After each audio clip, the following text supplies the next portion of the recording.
பேசிட்டு இருந்தேன். இந்த படம் பண்ணும்போது ஃபுல்லாக இதை பற்றி டிஸ்கஸ் பண்ணுவேன். என்ன யாரையா வச்சு ஒன்று யோசி, ஒன்று பேசலாம், ஒன்று பண்ணலாம். நாங்கள் பேசி ஒரு ஐடியா ஒன்று செம்ம ஐடியா கிடச்சிருக்கு. ஸோ கார்த்திகோட டைரக்ஷனில் 2 பேரும் சேர்ந்து ஒரு படம் பண்ணுறோம். அது உங்களுக்கு செம்ம ட்ரீட்டாக இருக்கும்.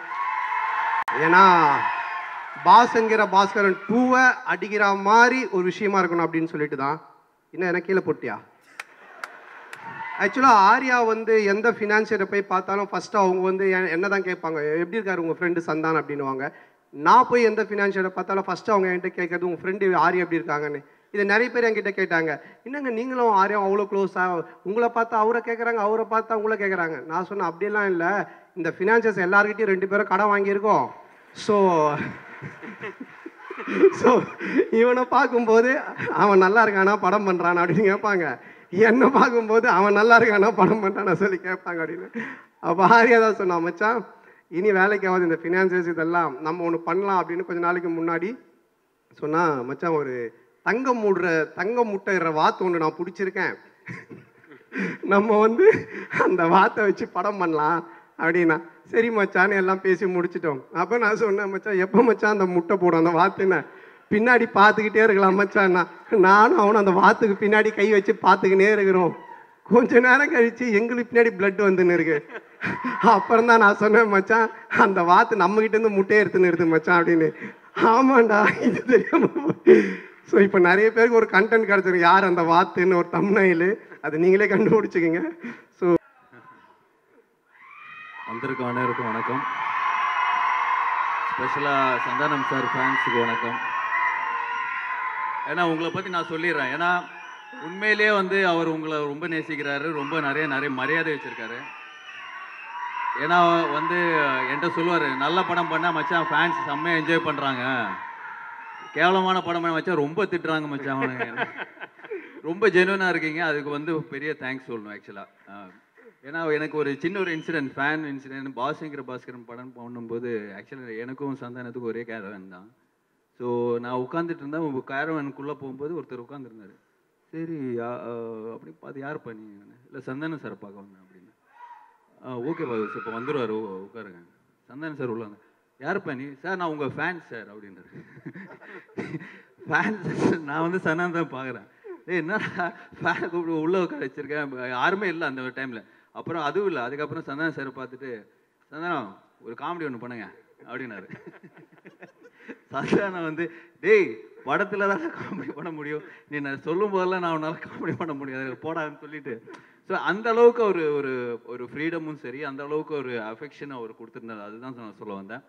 அண்ட் கண்டிப்பாக வடகுப்பட்டி ராமசாமி மிகப்பெரிய சக்ஸஸ் ஆகும்னு நம்பிக்கை இருக்கு. ஏன்னா நிறைய பேர் இந்த படத்தை பார்த்துட்டு அவங்களோட ரிவ்யூஸ், நிறைய டைரக்டர்ஸ் படம் பார்த்தீங்க. அவர் யூஸ்வலாக வந்து ஒரு படம் பார்த்தா யாருக்குமே காட்ட மாட்டாங்க. பட் கார்த்திக் யோகி வந்து I think is a very confident டைரக்டர்னு சொல்லுவேன். தட்ஸ் வை இஸ் ரொம்ப ஓப்பனாக நிறைய சஜஷன்ஸாக இருக்கட்டும். என்கிட்டே வந்து மச்சான் படம் பாருன்னு சொல்லிட்டு 2 மாதமாக சொல்லிட்டு இருக்காரு. பட் சரி இன்னொரு ப்ரொடக்ஷன் ஹவுஸ் படம் பார்க்கக்கூடாதுன்னு சொல்லியிருந்து நான் ரிலீஸ் அன்றைக்கி பார்க்குறேன்னு சொல்லியிருக்கேன். ஸோ கண்டிப்பாக டிக்லோனா வந்து இதே தியேட்டரில் தான் வந்து அந்த ப்ரிவியூ ஷோ இருந்தது. உண்மையிலேயே பயங்கரமாக என்ஜாய் பண்ணேன். ஸோ கண்டிப்பாக இந்த படம் ஒரு மிகப்பெரிய சக்ஸஸ் ஆகுன்ற ஒரு நம்பிக்கை இருக்குது. அண்ட் இந்த படம் ஆக்சுவலாக வந்து அசம்பிள் பண்ணும்போது சந்தானம் சார் சொன்ன மாதிரி பெரிய பட்ஜெட்டு, என்ன மச்சா என்ன பண்ணலாம், எல்லாருமே வந்து சுருக்கி பண்ண சொல்கிறாங்க அப்படின்னு என்கிட்ட கம்ப்ளைண்ட் பண்ணிட்டு இருந்தார். சரி நான் சொன்னேன் வெயிட் பண்ண மச்சான் அப்படின்னு சொன்னேன். இல்லை நம்மளே பண்ணிடலாமா, நான் சொன்னேன் ஏற்கனவே நீ நிறைய பண்ணிட்டு இருக்க, இதுக்கு மேலே நீ வந்து எவ்வளோதான்டா தாங்குவேன், நீ வெயிட் பண்ணு, நல்ல ஒரு ப்ரொடியூசர் வருவார், நீ வெயிட் பண்ணு அப்படின்னு சொல்லிட்டு இருந்தேன். பட் லக்கிலி இந்த ப்ராஜெக்ட்டுக்கு Vishwaprasad sir people media factory வந்து இட்ஸ் பிளெஸிங் தான் சொல்லுவேன். ஏன்னா அவர் வந்து மிகப்பெரிய படங்கள் வந்து தெலுங்கில் பண்ணியிருக்காரு. அதுக்கு முன்னாடியே வந்து நிறைய படங்கள் வந்து இப்போ டிஸ்ட்ரிபியூஷன் யூஎஸில் இருக்கு. என்னோட படங்களே நிறைய யூஎஸில் டிஸ்ட்ரிபியூஷன்ஸ் பண்ணியிருக்காரு.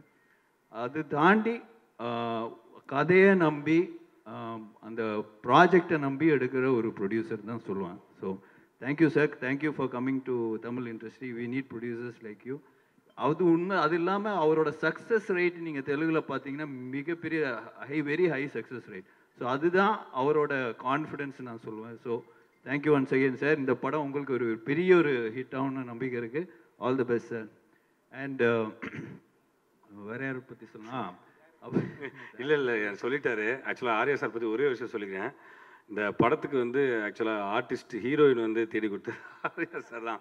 ஃபஸ்ட்டு நான் ஹீரோயின் தேடும் போது கிட்டத்தட்ட ஒரு 20 ஹீரோயின் லிஸ்ட்டு மச்சான், இது ஓகேவான்னு பாரு, இது ஓகேவான்னு பாரு. காதர் பாஷா ஷூட்டிங்கில் தான் எனக்கு ஃபோன் பண்ணி அவங்க சித்தித் நானே கூட கேட்டாங்க. டேட்ஸ் மிஸ் ஆச்சு. பயங்கர சீரியஸாக ஃபாலோ பண்ணி டேட்ஸ் எல்லாருமே ஃபோட்டோஸ்லாம் அனுப்பி இவங்க ஓகேவான்னு கேளுனாங்க. அண்ட் ஃபைனலாக வந்து இவரோட அடுத்த படத்தோட டைரக்டர் மனு ஆனந்த் அவர் தான் வந்து மேகா ஆகாஷ் உள்ளே கொண்டு வந்தது. So thanks a lot for that. ஆனால் இன்னைக்கு வரைக்கும் அன்னிலேருந்து இன்றைக்கி வரைக்கும் டெய்லி கால் பண்ணி சென்சார் என்னாச்சு, ஆர்ஆர் எப்படி போயிட்டுருக்கு, எப்போ ரிலீஸ், எல்லா வகையிலும் சப்போர்ட் பண்ணி ஃபஸ்ட்டு கால். நான் வந்து எதுவுமே சொல்ல தேவை. அந்த எப்படி இன்ஃப்ளூயன்சர்ஸ்க்கு வந்து நம்ம ட்வீட் வந்து ஃபார்வர்ட் பண்ணுவோம், அது மாதிரி ஜஸ்ட்டு ஃபார்வர்ட் பண்ணோம். ஓகே மச்சான் நான் போட்டுறேன் அப்படின்னு. Sir special thanks sir, special thanks a lot. Santa fans எல்லாம் சேர்ந்து ஆர்யா சாருக்கு ஒரு பயங்கர கிளாப்ஸ் பண்ணுவோம். பயங்கர சப்போர்ட். சாண்டா வந்து என்னோட ஸ்பெஷல் ஃப்ரெண்டு, ஸ்பெஷல் பர்சன், எப்போ என்னோட ஃபேவரட் பர்சன் தான் சொல்லுவேன். நம்ம சூப்பர் ஸ்டார் போடாமல் விட்டுருக்குறேன் இருக்கிற பிரச்சனை பார்த்ததான். ஸோ பட் ஏன்னா இந்த ஷூட்டிங் ஆக்சுவலாக போகிறதுக்கு முன்னாடி எனக்கு ஃபோன் பண்ணி, மச்சான் இந்த மாதிரி 65 days கண்டினியூஸாக ஷூட்டிங் போகிறேன், உடம்புலாம் பக்காவாக வச்சுக்கணும் மச்சான், என்ன மச்சா பண்ணோம் அப்படின்னு சொன்ன. காலையில் கொஞ்சம் கார்டியோ பண்ணுறான், எக்ஸசைஸ்லாம் கொஞ்சம் சொன்னேன், இந்த மாதிரி ஜிம் ஸ்ட்ரெங்க் ட்ரைனிங்லாம் பண்ணு, ரொம்ப எக்ஸர்ட் பண்ணிக்காத அப்படின்லாம் சொல்லியிருந்தேன். சரி, அப்புறம் அவர் பொள்ளாச்சி போனோடனே சரி ரொம்ப நாள் ஆச்சே பேசி பார்ப்போம், எதாவது எக்ஸசைஸ் பண்ணுறானான்னு கால் பண்ணி கேட்டேன். என்ன மச்சான் எதாவது எக்ஸசைஸ் எல்லாம் பண்ணுறியாடா, டைம் கிடைக்குதா? ஆமாச்சான் டெய்லி எக்ஸசைஸ் பண்ணுறேன். என்ன பண்ணுறேன்? மேகா ஆகாஷோட டெய்லி ஷட்டில் விளாட்றேன் அப்படின்னா. ஏய் உன்னை எக்ஸசைஸ் தானடா பண்ண சொன்னேன். ஸோ அந்த அளவுக்கு ஒரு என்ன சொல்ற ஹெல்த் கான்ஷியஸ் பர்சன் தான். இல்லை நீ என்ன சொல்ல வந்தோன்னு புரிஞ்சிருச்சு அவங்களுக்கு, நீ சமாளிக்காது. ஸோ அதெல்லாம் தாண்டி I think for is hard ஒர்க்னு நிறைய சொல்லுவேன். பட் நான் வந்து ரொம்ப பார்த்துருக்கேன். ஏன்னா ஒவ்வொரு சீனாக இருக்கட்டும், இப்போ இவர் சொன்ன மாதிரி ஒவ்வொரு பஞ்சாக இருக்கட்டும், நிறைய வேர்ஷன்ஸ் இருக்கும். இப்போ அவங்க டீம் இருக்குல்ல, Prem Sethu, A team, B team, C டீம்னு ஒரு 3 டீம் வச்சுருப்பார். ஏ டீமோட பஞ்ச் எடுத்து பி டீம் அவங்க போட்டி போட்டு ஒரு ரைட்டிங் பண்ணுவாங்க. ஸோ இது வந்து இவருக்கு வந்து இவ்வளோ பெரிய சக்ஸஸ், இவ்வளோ பெரிய ஃபேன் ஃபாலோயிங், இவ்வளோ பெரிய காமெடி சென்ஸ் இருக்கிறது வந்து ஒன்லி சும்மா ஒரு ஏதோ நிறைய ஆக்டர்ஸ் இப்போ நம்ம ஆக்டிங்னு வரும்போது சும்மா போய் நம்ம சீனில் கொடுத்தது பண்ணாமல் அதுக்காக மெனக்கெட்டு அதுக்காக ரைட் பண்ணி அதுக்கான ஒரு பஞ்சு, அதுக்கான ஒரு இப்போ கரண்டில் நடக்கிற இஷ்யூ எடுத்து அந்த இதில் ரெலவெண்ட்டாக பண்ணுறது வந்து இட்ஸ் நாட் ஈஸி. பட் இன்னும் வரைக்கும் அது பண்ணிகிட்ருக்காரு. So hats off to you brother. இந்த படம் மிகப்பெரிய ஹிட்டான ஒரு ஒரு உள்கூத்து ஒன்று இருக்குது எனக்கு. ஏன்னா நெக்ஸ்ட் வந்து நான் சந்தானம் சார் அண்ட் யோகி சேர்ந்து ஒரு படம் பண்ணுறோம். ஸோ அது வந்து ரொம்ப நாளாக வந்து மச்சான் 2 பேரும் சேர்ந்து படம் பண்ணோம், பேசிட்டு தான் இருக்கிறோம், தவிர ஒன்றுமே செட் ஆகாமல் சொல்லிட்டு ரொம்ப ட்ரை பண்ணோம். பட் ஃபைனலாக வந்து இவர் வந்து சந்தானம் சார் தான் வந்து யோகி வந்து கரெக்டாக இருப்பார் நம்மளுக்கு, நம்ம சேர்ந்து அந்த படம் பண்ணோம். வெறும் யோகி சொல்லாதடா, ஏற்கனவே பிரச்சனையா இருக்குது. கார்த்திக் யோகின்னு சொல்கிறா. கார்த்திக் யோகி சேர்ந்து ஒரு ஒரு அட்வென்ச்சர் ஃபேண்டசி மாதிரி ஒன்று பிளான் பண்ணியிருக்கோம். ஸோ கூடிய சீக்கிரம் அதை ஸ்டார்ட் பண்ணுவோம். ஸோ லுக்கி இந்த படம் பெரிய ஹிட்டானா அது ஒரு பெரிய போனஸ்ன்னு எங்களுக்கு தான். நிச்சயமா. So thank you and thanks for inviting and special thanks to Ashwin and Allu Suresh. Because ஏன்னா எனக்கு வேறு வேலை இல்லை, கண்டிப்பாக எங்கே கூப்பிட்டாலும் வந்துடுவேன். பட் அதெல்லாம் தாண்டி நீங்கள் வந்து இந்த படத்துக்காக வந்து சப்போர்ட் பண்ணது வந்து very very sweet of you guys. Very happy and thank you so much. Thanks மச்சான். ஆக்சுவலாக ஆர்யா வந்து எப்படின்னா என்னுடைய விஷயம் இப்போ கார்த்திக் சொன்ன மாதிரி என் படம், என்னுடைய படத்தில் ஹீரோயின் மற்ற எந்த விஷயமா இருந்தாலும் அவ்வளோ கேர் பண்ணிப்பான். என்னை பார்த்த உடனே இவனை பார்க்க போகிறனாலே எனக்கு பயமாக இருக்கும். பார்த்தோன்னே என் பாடியை ஃபஸ்ட்டு பார்த்துட்டுவான், ஏன் திரும்பி ஏன் இங்கே வெயிட் போட்டுச்சு அது பண்ண அப்படின்னு.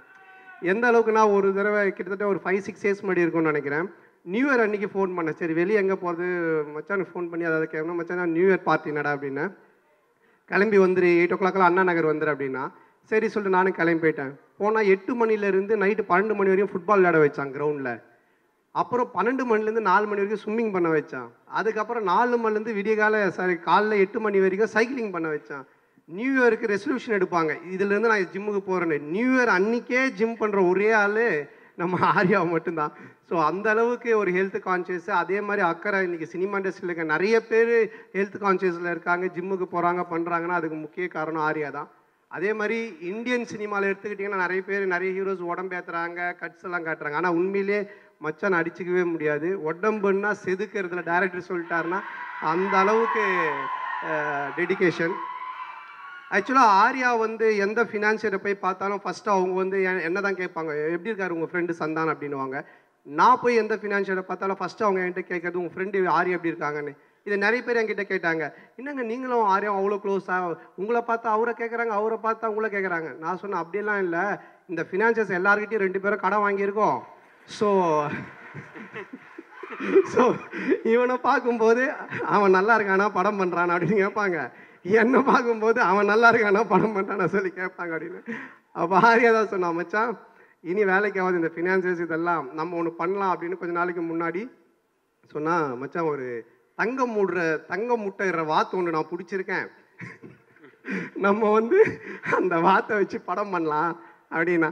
சரி மச்சான்னு எல்லாம் பேசி முடிச்சிட்டோம். அப்போ நான் சொன்னேன், மச்சான் எப்போ மச்சான் அந்த முட்டை போடும் அந்த வாத்துன்னு பின்னாடி பார்த்துக்கிட்டே இருக்கலாம் மச்சான்னா. நானும் அவனும் அந்த வாத்துக்கு பின்னாடி கை வச்சு பார்த்துக்கினே இருக்கிறோம். கொஞ்ச நேரம் கழிச்சு எங்களுக்கு பின்னாடி பிளட் வந்துன்னு இருக்கு. அப்புறம் தான் நான் சொன்னேன், மச்சான் அந்த வாத்து நம்மகிட்ட இருந்து முட்டையை எடுத்துன்னு இருக்கு மச்சான் அப்படின்னு. ஆமாண்டா இது தெரியாம. ஸோ இப்போ நிறைய பேருக்கு ஒரு கண்டென்ட் கிடச்சிருக்கு, யார் அந்த வாத்துன்னு ஒரு தம்ப்நெயில், அது நீங்களே கண்டுபிடிச்சிக்கிங்க.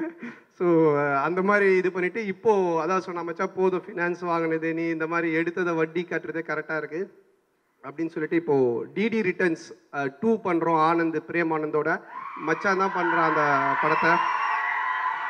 ஸோ அந்த படத்தை எவ்வளோ செலவானாலும் என்ன பட்ஜெட்னாலும் கவலைப்படாத, நான் பார்த்துக்கிறேன், நீ ஜாலியாக போய் செம்ம கலாச்சலாம் நடின்னு சொன்னான். ஸோ அது எனக்கு ஒரு பெரிய சந்தோஷத்தை கொடுத்தது. அதுக்கப்புறமா என்கிட்ட சொன்ன, மச்சான் நீ இதெல்லாம் விட்டு ஒரு ஜாலியாக கலாச்சலாம் ஒன்று பண்ணுறா அப்படின்னா, அது உங்க கூட காம்போவில் பண்ணாதான்டா செட் ஆகணும். அப்போ நாங்கள் டேரக்டர் தேடிகிட்டே இருந்தோம். அப்போ கார்த்திக் யோகிட்ட பேசிகிட்டு இருந்தேன். இந்த படம் பண்ணும்போது ஃபுல்லாக இதை பற்றி டிஸ்கஸ் பண்ணுவேன். என்ன யாரையா வச்சு ஒன்று யோசி, ஒன்று பேசலாம், ஒன்று பண்ணலாம். நாங்கள் பேசி ஒரு ஐடியா, ஒன்று செம்ம ஐடியா கிடச்சிருக்கு. ஸோ கார்த்திகோட டைரக்ஷனில் 2 பேரும் சேர்ந்து ஒரு படம் பண்ணுறோம். அது உங்களுக்கு செம்ம ட்ரீட்டாக இருக்கும். ஏன்னா பாஸ்ங்கிற பாஸ்கரன் 2 அடிக்கிற மாதிரி ஒரு விஷயமா இருக்கணும் அப்படின்னு சொல்லிட்டு தான். இன்னும் எனக்கு கீழே போட்டியா வந்து ஏதாவது ஒரு ஸ்லாப்ஸ்டிக் காமெடி ஒன்று பண்ணிட்டு போயிட்டு இருக்கு. அந்த படத்தில் அவரை போட்டுக்கோ. ஓகே போ. ஸோ டெஃபினட்டாக உங்களுக்கு அந்த பாஸ்ங்கிற பாஸ்கரன் அந்த காம்போவை அடிக்கிற மாதிரி ஒரு ஒரு செம்ம கலாச்சாரான படமாக இருக்கும். ஸோ இது எல்லாத்துக்கும் காரணம் என் நண்பன் உயிர் நண்பன் ஆர்யா தான். எப்போ எங்கள் 2 பேருக்குள்ளே இருக்கிற ஒத்துமையை விட எங்களுக்குள்ளே இருக்கிற ஒரு இது பார்த்தீங்கன்னா, எப்போ நான் ஃபோன் பண்ணி எதை சொன்னாலுமே, மச்சான் இந்த படம் ஹிட் ஆகணும், இது பண்ணணும், உடனே இன்ஷா அல்லான்னுவான். 5 முறை தொழுதுவான், அல்லான்னு அல்லா மேலே இதுவாக இருப்பான். நான் இந்த சைடு சிவான்னு சொல்லிட்டு இருப்பேன். ஆனால் அவனோட சேர்ந்து நான் மாஸ்க்கு போயிருக்கேன், என் கூட சேர்ந்து அவன் கோயிலுக்கு வந்திருக்கான். நாங்கள் 2 பேரும் அவ்வளோ ஒத்துமையாக இருக்கோம். நாட் ஓன்லி சினிமா கிடையாது, அது மீறி தாண்டி எல்லாத்துலேயுமே. ஸோ அது எங்களுக்கு இறைவன் கொடுத்த ஒரு வாரம் தான் நினைக்கணும். ஸோ ரொம்ப தேங்க்ஸ் மச்சான், நீ இன்றைக்கி வந்து ரொம்ப நேரமாக இங்கே உட்காந்துருக்கேன். நான் பக்கத்தில் கூட உட்காரல, நான் இங்கே வந்துட்டேன். ஸோ தேங்க்ஸ் மச்சான். தேங்க்யூ லவ் யூ மச்சான். Thanks bro, thanks.